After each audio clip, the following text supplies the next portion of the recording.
All right, let's jump straight into this explainer. Today we're unpacking a really profound philosophical divide from the writer Su Feng. It's all about mortality, human attachment, and, well, that invisible weight we all carry around every single day. He draws a hard line in the sand, a true watershed, if you will, between two fundamentally different ways to face the end of life. I want to start by throwing the exact hypothetical question the author poses right at you, just to instantly test your attachments. Assume that tomorrow you'll die. Would you be able to live unrestrainedly today? Just sit with that for a second. If the clock officially ran out tomorrow, what would actually happen to your mind today? Section 1. The ultimate question.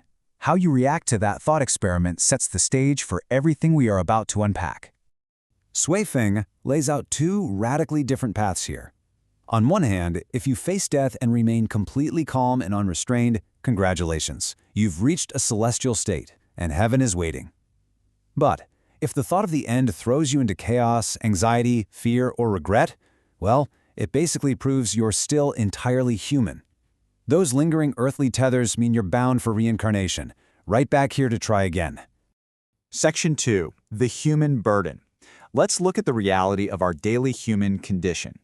It's honestly no surprise our hearts get so tangled up when you look at how fast our daily burdens stack up.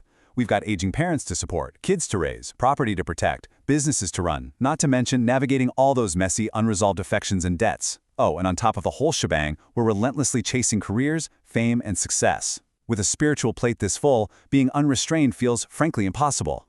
In fact, with all of these mundane ties dragging us down, the author points out something incredibly relatable. Simply getting through a human day without sighing in misery is a massive victory in itself.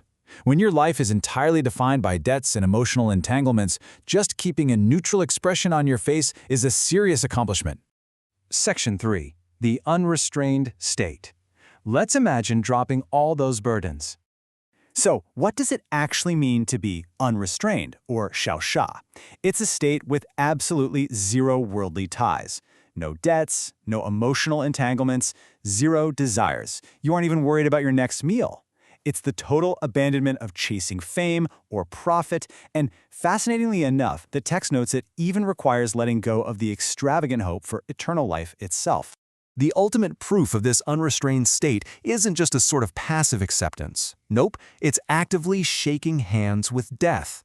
To be completely unburdened means you are ready at any given moment to joyfully embrace the end. If you can greet death like an old friend you've just been waiting for, you, my friend, are truly unrestrained.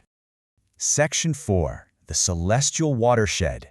Now we hit the core revelation of the text.